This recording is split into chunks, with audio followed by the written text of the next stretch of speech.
Vamos todos mais uma vez, então, à Casa Espírita, o momento da palestra. Esse momento que a gente estuda junto, né? A gente não teve e não temos a pretensão de estar aqui na condição de quem ensina, né? Sempre repito isso, quem me dera, né? A gente realmente estuda junto. E hoje nós vamos estudar então um pouco a respeito desse tema tão interessante como todos os outros, sobre as várias moradas na casa do Pai. Nas décadas de 60, 70, quando o mundo dormia preocupado e acordava de sobressaltos, sem saber se continuaríamos a existir, já que naquela época os Estados Unidos e a União Soviética tinham a capacidade já naquela época de destruir 30 planetas como a Terra. E hoje, acho que isso está um pouco acima. A época da Guerra Fria, que se falava que alguém era só apertar aquele tão temido botão vermelho lá, e a gente simplesmente desapareceria daqui. E essa preocupação era reinante nos programas, nos comentários, nas elucidações que se fazia. E certa feita o Chico foi convidado para uma entrevista no programa da Hebe Camargo, já um pouco mais à frente. E a Hebe, com a sua maneira peculiar, ela que se converteu também à doutrina reveladora, ela então perguntou ao Chico, com a sua maneira, né? Mas Chico, o que vai ser de nós se o pessoal apertar aquele botão vermelho? E o Chico, na sua calma, na sua serenidade, de espírito que já aprendeu bastante, ele respondeu a ela com a sua mineirice tranquila: ah, minha filha, fique despreocupada, Deus arruma um lugarzinho para a gente, não se preocupe. Ele poderia ter colocado mais coisas ali, mas ele se limitou a tranquilizar os telespectadores da época, apesar de que a gente não anda tão tranquilo ainda hoje, né? Com as questões que ressuscitaram novamente aí na Coreia do Norte e por aí vai. Mas hoje a gente tem um pouquinho mais de tranquilidade, porque o pessoal não aperta o botão porque eles iriam juntos, né? Então, é por isso que eles não apertam, né? Hoje, sabe-se uma destruição realmente, ela seria em massa. Mas se alguém que tivesse essa capacidade de apertar e ficar de lado, a gente estaria correndo um risco maior. Mas isso não ocorre. Jesus toca nessa questão com os discípulos. Igualmente, porque os discípulos, muito preocupados com o porvir, é sempre esta a questão de nós, seres humanos, a nossa preocupação, o nosso estresse, frente ao que virá, que é bastante incerto, mesmo hoje, no mundo de tantas previsões, as previsões da física mecânica de Isaac Newton, que provara a sua época sobre o mecanicismo do universo, onde bastaria-se com segurança prever a órbita de um corpo, e você sabia onde é que estaria o outro corpo, e assim por diante, tudo era previsível. Mas toda essa previsão foi caminhando com os outros estudiosos do assunto, que nos vieram mostrar que a coisa não é tão segura assim. A gente vive mesmo sobre esse processo de instabilidade. No caso hoje, essa instabilidade causada mais por nós mesmos, os moradores dessa parte da galáxia.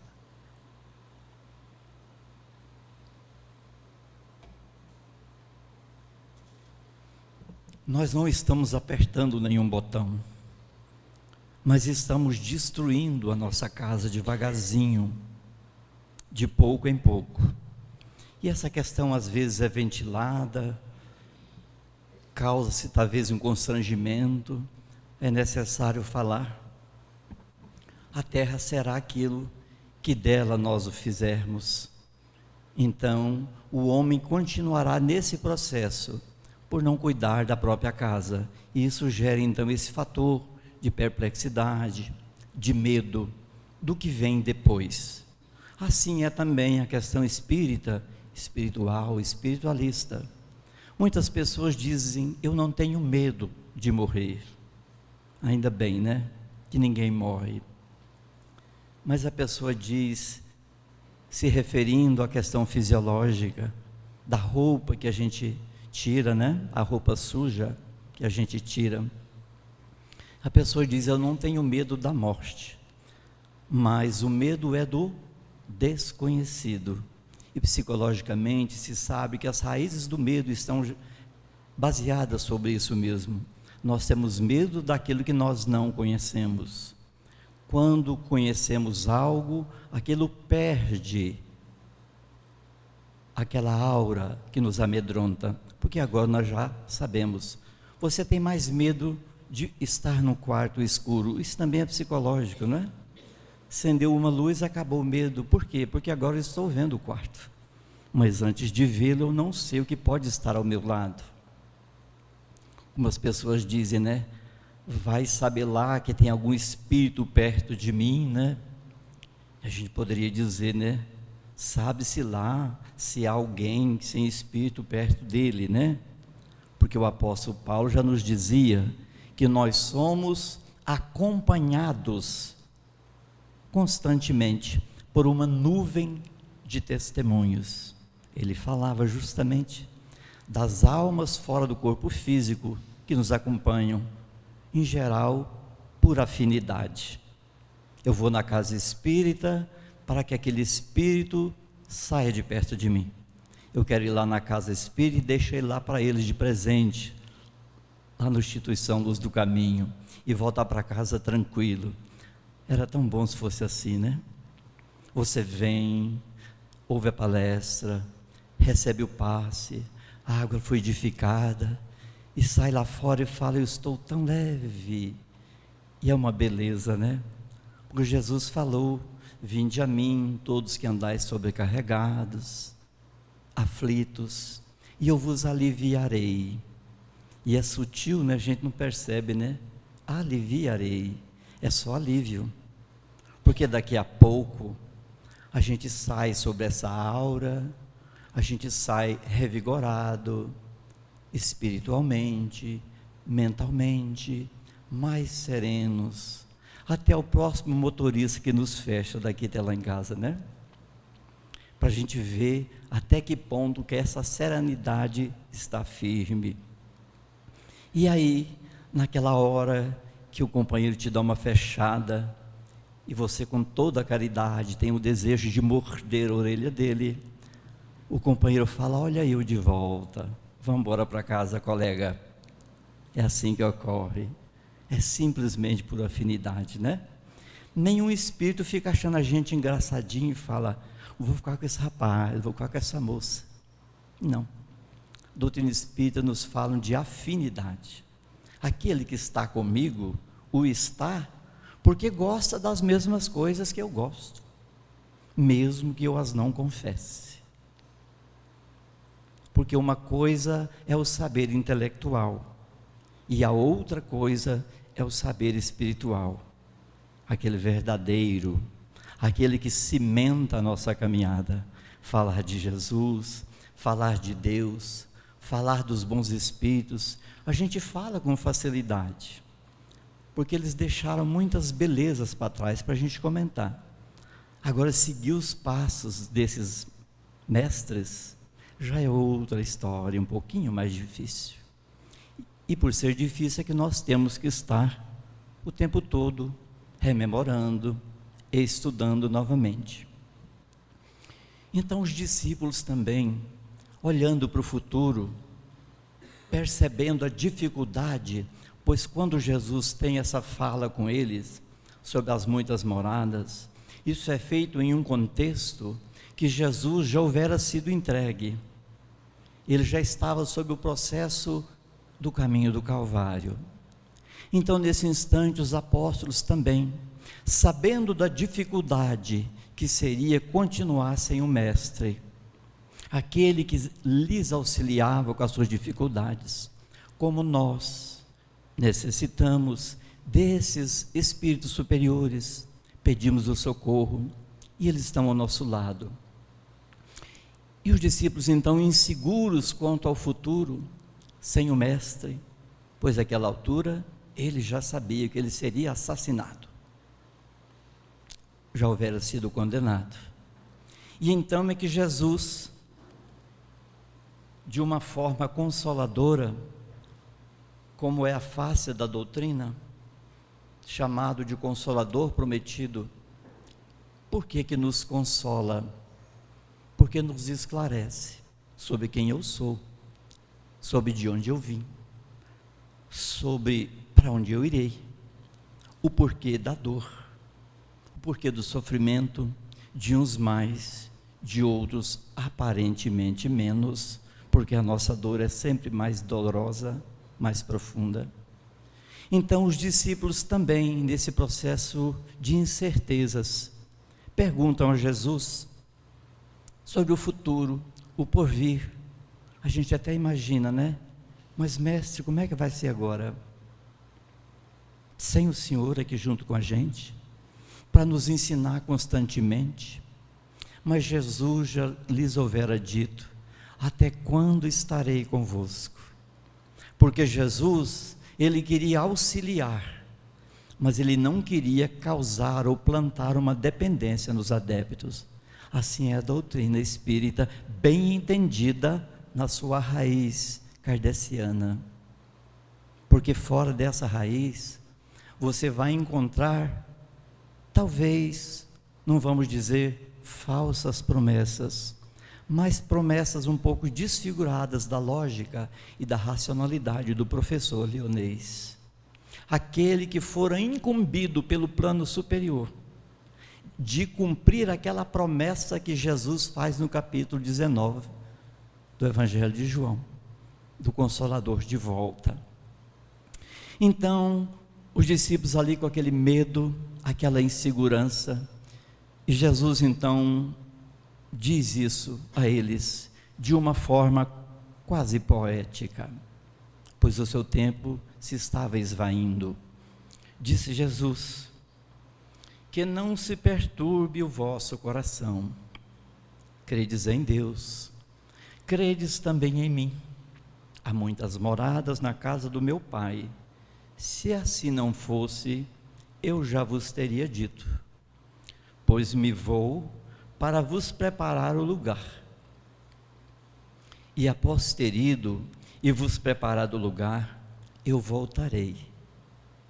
E vos retomarei para mim, a fim de que lá, onde eu estiver, vós estejais também. Está também no Evangelho de João, no capítulo 14. Então Jesus diz ali, eles estavam muito preocupados com o momento presente. Será que a gente está também? A gente sempre está, pois o nosso planeta está classificado nesse estágio de planeta escola, planeta provacional, onde nós viemos aqui para aquilatar os valores que nós tenhamos já conseguido. A gente vem aqui para falar assim: deixa eu ver se eu vou dar conta mesmo. Porque no mundo espiritual, e a gente aprende isso em Allan Kardec, nas revistas espíritas, a gente sempre coloca esse adendo para entendermos Allan Kardec por inteiro. É revista espírita, onde nós vamos ver o dia a dia do mestre, trabalhando com as diversas comunicações de diversos locais, comparando-as, observando o seu aspecto lógico, racional, para depois colocá-lo nas obras. Não é igual hoje que alguém pensa de noite e amanhã tem um livro para levar para a editora e diz: é um livro espírita. Espiritismo verdadeiro não é água com açúcar, é leite e mel. É ali que nós temos as informações seguras, porque Kardec, muito cuidadoso e metódico, essa era a sua bandeira, o método, a racionalidade, a comparação, o confronto das ideias, para no final ter uma ideia, e ele dizia, agora sim, esta eu coloco na obra. Passava pelo chamado controle universal dos ensinamentos dos Espíritos. Quando você pega uma obra de Allan Kardec, que são 23, não são 5 apenas, são 23. São as 5, são as 12 revistas espírita e mais as outras obras. O que é o Espiritismo, a sua expressão mais simples, Viagem Espírita de 1862 e vários artigos. E agora, a editora Mundo Maior lançou uma obra chamada Heteronomia, a história jamais contada do Espiritismo. Anotem esse nome. Heteronomia, a história jamais contada do Espiritismo. Vocês vão entender o que ocorreu com o Espiritismo quando ele saiu da França. Vocês vão saber o que ocorreu dentro da França já, o movimento organizado que houve para desvirtuar os ensinamentos espíritas, com o advogado J.B. Rustang puxando o carro, e querendo causar realmente, e causou, ao ponto de chamar Allan Kardec de chefe de igrejinha. Heteronomia, a história jamais contada do Espiritismo, e foram junto um serviço de fôlego, mais de 40.000 documentos originais da mão de Allan Kardec estão hoje no Brasil e vão ser editados. As mensagens do Evangelho tem ela do seu próprio punho, a original.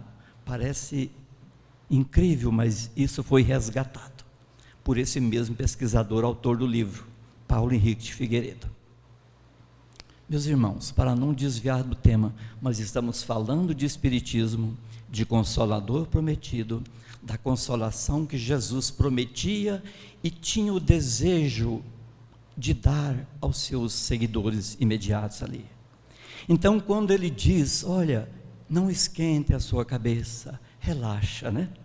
Jesus teria dito, relaxa, a casa do meu Pai tem tantas moradas, vocês estão em apenas uma, a das mais atrasadinhas, se diz hoje, dentro desse contexto de estudo especificado da obra. Então, Jesus dizia que a casa do Pai tem muitas moradas. E a gente fala, mas Allan Kardec nos diz para caminhar junto com a ciência. Quando a ciência mostrar que o Espiritismo tiver em equívoco, ele retoma aquele ponto e caminha com a ciência. A gente fala, então como assim? A ciência cartesiana diz que não há vida fora da Terra. Mas Allan Kardec diz também, quando ele fala que a doutrina espírita caminhará quando perceber um equívoco, mas ele completa, porém, a doutrina espírita não se depara onde a ciência estaca, ela segue em frente, porque temos a ciência empírica, a ciência espírita. É claro, se nós formos falar na academia que o Espiritismo é ciência, é bom a gente ter um pouquinho de cuidado, eles vão rir da gente. É um outro contexto da ciência espírita. O método que Allan Kardec usou nas comunicações foi o mesmo método da ciência, de observação, de dedução e comprovação empírica desse fator. Então os Espíritos vão nos dizer que há vida sim, em todos os planetas. Tem uma questão, inclusive, quando fala dos mundos regeneradores, aqui no Livro dos Espíritos, Allan Kardec pergunta como são esses mundos regeneradores. Eles são desprovidos de beleza? Primeiro diz, que mundos são esses? Os Espíritos respondem, os mundos regeneradores são aqueles dos quais as entidades, depois de uma erraticidade, olha o termo, né? Não é ninguém errando, né?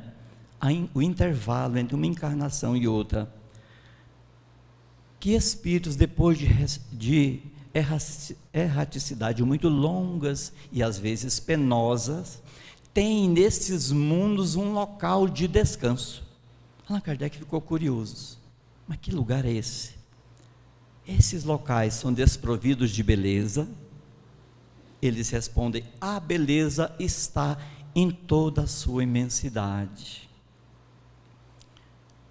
São espíritos encarnados e desencarnados simultaneamente que vivem nesses mundos? Respostas, não. Os que lá vivem, a sua superfície é estéril. Os que lá vivem não têm necessidade de nada. E a gente vê por aí espírito comendo, bebendo. Voltemos a Kardec, né, que a coisa fica mais sólida. Os que lá vivem não têm necessidade de nada. A sua superfície é estéril. E Allan Kardec pergunta, a Terra será um dia um desses planetas regenerados? Percebeu aqui, meus irmãos, estamos falando das várias moradas, né? Essa é uma. Olha que interessante. Nossa, eu não tinha visto isso no Livro dos Espíritos. Retornemos lá. Questão 236 em diante. Então ele diz, pergunta, a Terra será um dia uma dessas moradas desses espíritos? Não, Kardec, você está atrasado, a Terra já foi. Como assim? A Terra já foi um desses planetas que ofereceram esse tipo de morada. Quando isso ocorreu? Na sua formação. Vocês se lembram da formação da Terra, né? A gente estuda lá, né? A bola de fogo, alguns bilhões e bilhões, até aparecer a primeira célulazinha.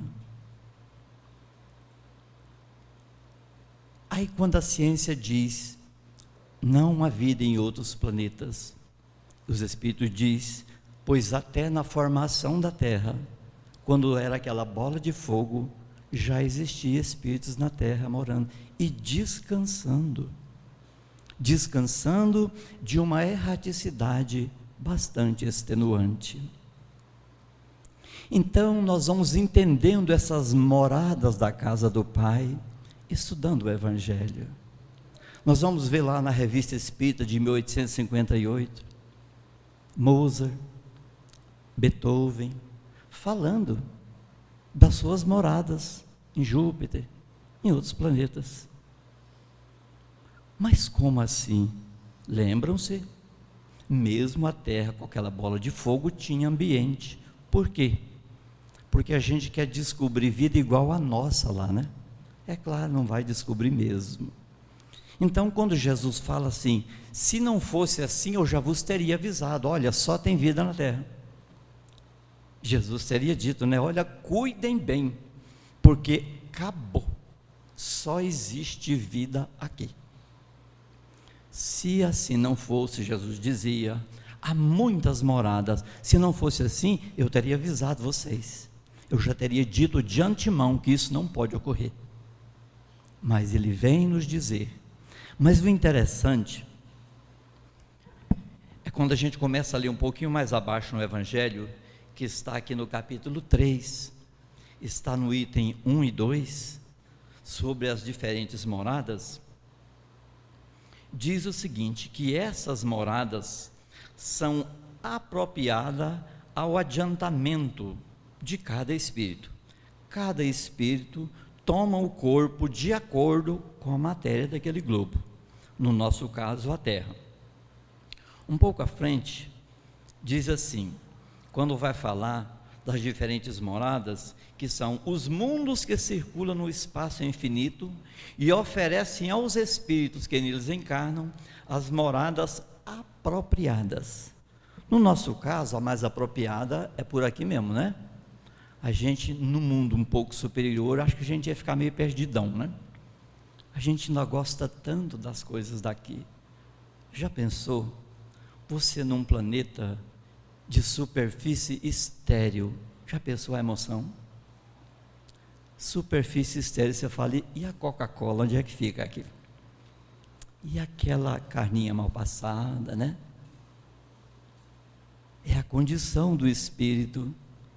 Aí às vezes as pessoas colocam, não, mas a gente tem um jeitinho de fazer isso também. Será? Em Allan Kardec, nananina não. Tem um espírito que se manifesta na Sociedade Espírita de Paris. O nome dele é Baltazar. Está lá na Revista Espírita de 1860. Ele se manifesta na sociedade através da médium e ele já chega perguntando assim: onde está a mesa lauta? Ele era um gastrônomo na vida passada, era um advogado que, sabe aquela coisa, eu adoro comer? Era com ele, né? A gente adora um bocado de coisa, estamos apenas falando de um desses apegos, até o mais simples, né? Porque tem outros que são bem mais complicados para a gente ficar livre deles. E ele pergunta, cadê a mesa lauta? Allan Kardec imediatamente toma o diálogo e pergunta, e faz uma pergunta: você tem estômago? Ele responde, ele pensa um pouquinho e responde, tenho estômago fluídico. Fluídico. Allan Kardec refaz a pergunta e diz, vou perguntar novamente, e se você tiver dificuldade de responder, peça ao seu guia que está do seu lado para lhe explicar. Allan Kardec já sabia, né? Allan Kardec não tinha essa coisa de comer, já sabia que isso não ocorria. Aí ele pergunta de novo, você tem necessidade? Aí a coisa muda, o espírito para um pouquinho e fala assim, necessidade não, desejo sim. Percebe, meus irmãos? A gente, ao deixar o corpo, abandona as necessidades, mas não abandona os desejos. A gente vive 50, 60, 70 anos ou mais em um corpo físico. A gente se acostuma tanto com esse corpo físico, que a hora que você sai dele, você vai ficar um longo tempo pensando que você ainda está com ele. Allan Kardec vai falar no Livro dos Espíritos, sensação e sofrimento dos espíritos sobre isso. Então aquele espírito se imaginava comendo, mas não podia comer. E depois ele ainda fala, ele confessa depois, e este é o nosso maior castigo, desejar tudo e não poder fluir nada. Até me equivoco aqui, essa resposta é de um outro espírito, chamado Le Flemand, na Revista Espírita de 1858, Cenas da Vida Privada. Quando o espírito fala, o médico começa a perguntar, você come? Você dorme? O que você faz durante o dia todo? É interessante, né? A gente saber isso. Em Allan Kardec você sabe isso com segurança. O que você faz o dia todo? O espírito respondeu, fico andando pelas ruas de Paris. Entro nos cinemas, nas casas de show, entro nas casas das pessoas que pensam estar sozinha, não são todas que eu tenho a condição de entrar, mas na maioria sim. Aí depois ele fala, o médium fala, mas você não pensa em retomar a sua caminhada física? Ele fala sim, às vezes penso em me reencarnar, mas me esquivo essa possibilidade. Tenho medo, pois sei do que vou encontrar. O espírito sabe que precisa crescer. Tem uma música que eu canto que diz, viver é crescer, mas crescer é sofrido. Ir para cima exige esforço. Então o espírito diz, Mas, porém, quando eu penso no meu sofrimento aqui, aí o médico fala, mas como? Você não paga conta, você não tem um corpo que adoece, você não acorda às 5h30 para trabalhar, e vai enumerando todas as vicissitudes da vida, e termina fazendo a pergunta, você não tem nada disso, você não é feliz? Vem a resposta, não. Por quê?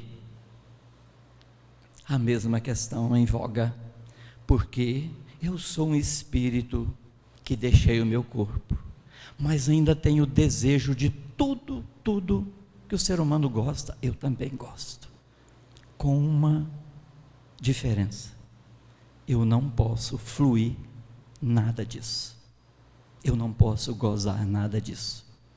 Daí pensar que tem espírito comendo e bebendo, o mundo espiritual não está em Allan Kardec, que diz que o espírito sim, ele fantasia que está fazendo aquilo, ele até pensa que está fazendo aquilo, e diz para você, eu estou com fome, me dá um prato de comida.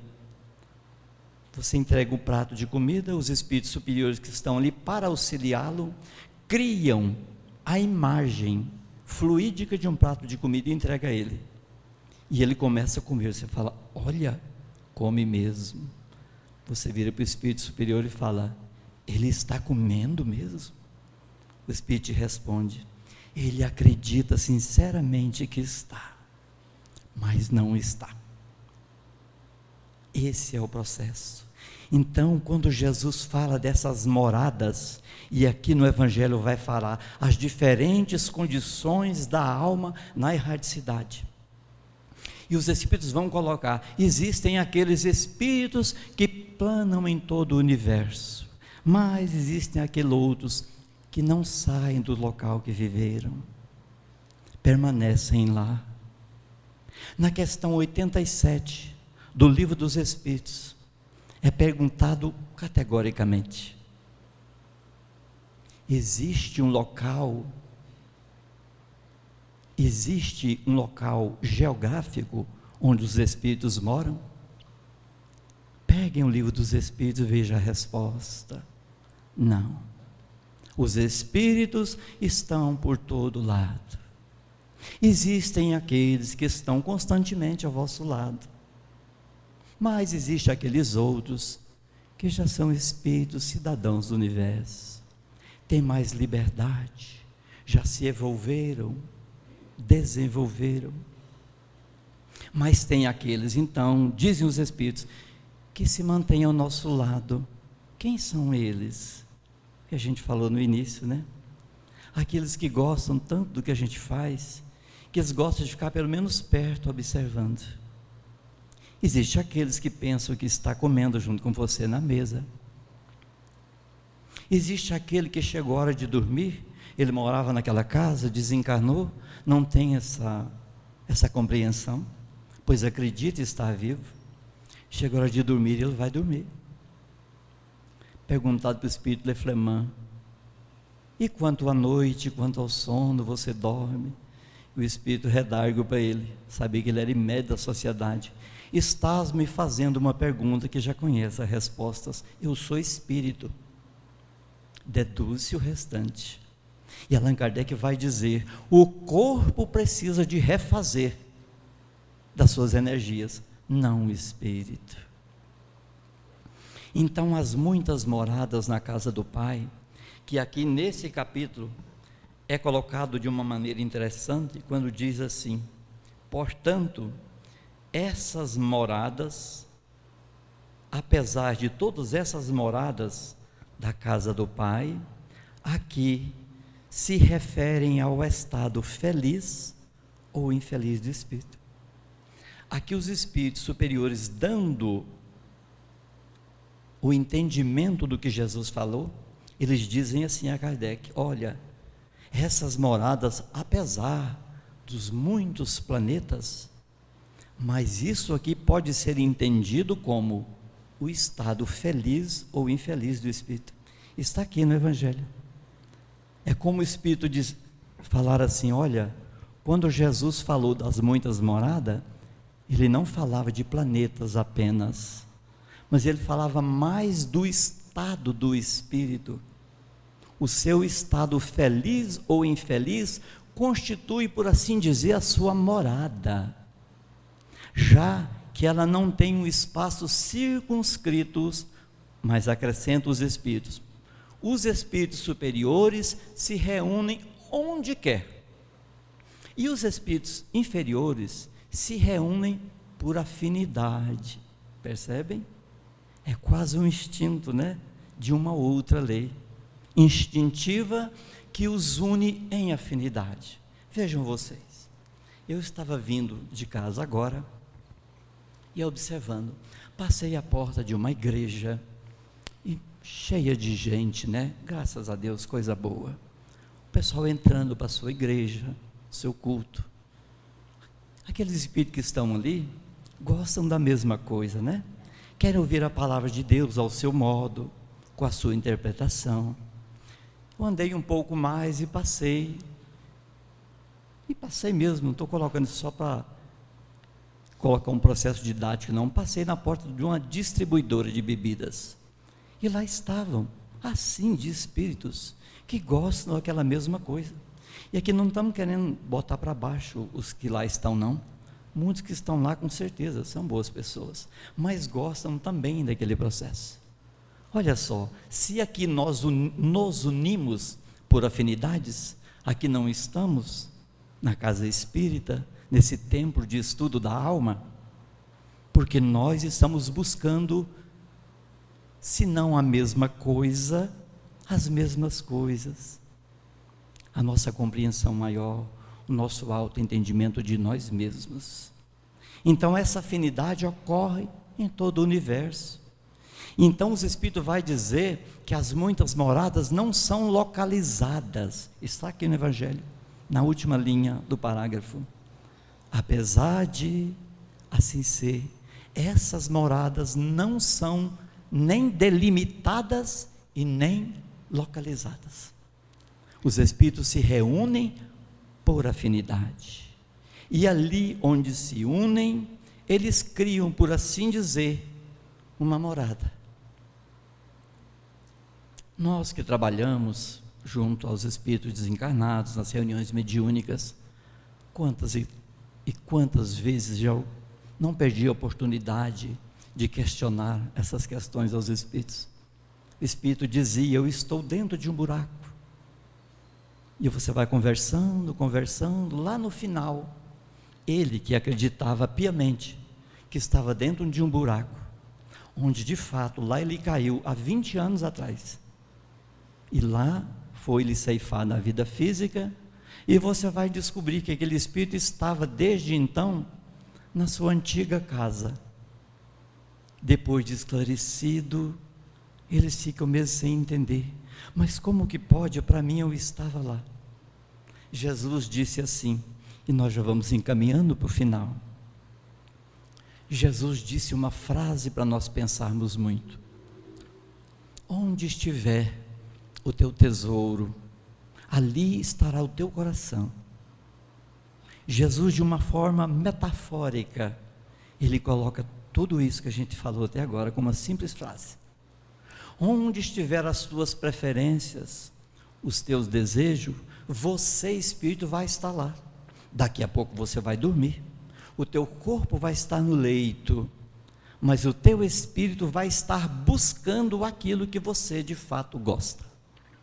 E eu não sei o que. Daqui a pouco a gente vai dormir e vamos cada um buscar isso. Aquele que gosta das paixões mais dissolventes, encontrá-las-ão no universo, pois não é necessário o local específico. Jesus disse a Nicodemos: o Espírito sopra onde quer. Não se sabe de onde ele veio, nem para onde ele vai. Ele está onde quer.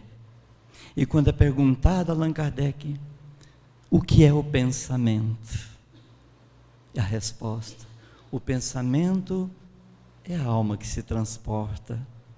Se você está aqui, de repente você pensou firmemente algo e eu estou conversando com você, e você estava conversando comigo, daqui a pouco você diz, como é? Percebeu? Em um pequeno lapso, na velocidade do pensamento, você naquele instante, em 3 segundos, você voltou lá para a Alemanha, onde você esteve determinado tempo, e voltou imediatamente. Allan Kardec pergunta, os espíritos gastam algum tempo ao se transportar?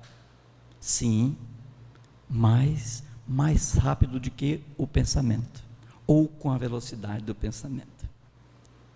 Então Jesus disse, onde estiver o teu tesouro, se ele estiver onde quer que esteja, daqui a pouco você sai do corpo e vai buscá-lo. O que buscamos? E terminamos com essa pergunta. Quando Jesus coloca, que buscais? O que nós estamos buscando no nosso planeta, onde Jesus nos disse que são muitas as moradas na casa do nosso Pai. É importante pensar nesses instantes, o que nós estamos fazendo com a nossa morada, tadinha, tão judiada, né? Parece que a gente tem até outra de estepe. Mas tem, Jesus não falou que são várias? Sim, mas quando eu desmereço uma casa, o morador não quer me alugar de novo. Eu vou ter problema em habitar uma casa que eu quebrei as paredes, destruí o jardim. Se eu aqui estou jogando lixo nos rios, gastando água em demasia, não observando a questão gravíssima da ecologia, do clima, onde daqui a pouco as chuvas diminuirão, as árvores das florestas não exudarão a quantidade necessária de água para chegar na cordilheira, bater e voltar para cair chuva para nós. Isso é científico. Não vai demorar muito do jeito que vai. A nossa casa vai ficar muito mais quente. Não calorada de calor humano, mas quente mesmo, de temperatura de um corpo que já deu tudo de si. Mas retornando e terminando, para essa visão consoladora de Jesus, que nos diz que há sempre o meio de continuar em frente. O Espírito é imortal.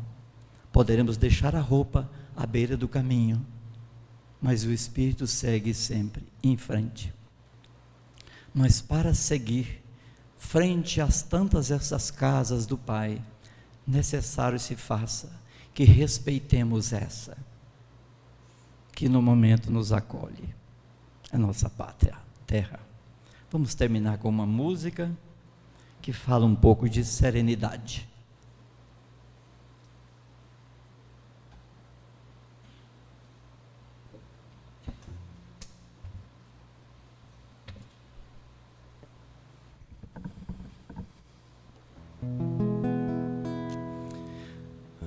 Ando devagar, porque já tive pressa, e leve esse sorriso, porque já chorei demais. Hoje me sinto mais forte, mais feliz, quem sabe, só levar certeza de que muito pouco eu sei. Eu nada sei, conhecer as manhas e as manhãs, o sabor das massas e das maçãs. É preciso amor para poder pulsar, é preciso paz para poder sorrir, é preciso a chuva para florir. Penso que cumprir a vida seja simplesmente compreender a massa e tocando em frente. Como o velho boiadeiro, levando a boiada eu vou tocando os dias, pela longa estrada eu vou, estrada eu sou. Conhecer as manhas e as manhãs, o sabor das massas e das maçãs. É preciso amor para poder pulsar, É preciso paz para poder sorrir. É preciso a chuva para florir. Todo mundo ama um dia, todo mundo chora um dia. A gente chega, outro vai embora. Cada um de nós compõe a sua história e cada ser em si carrega o dom de ser capaz e ser feliz. Conhecer as manhas e as manhãs, o sabor das massas e das maçãs. É preciso amor para poder pulsar. É preciso paz para poder sorrir. É preciso a chuva para florir. Ando devagar porque já tive pressa, e levo esse sorriso porque já chorei demais. Cada um de nós compõe a sua história e cada ser em si carrega o dom de ser capaz e ser feliz. Muita paz a todos.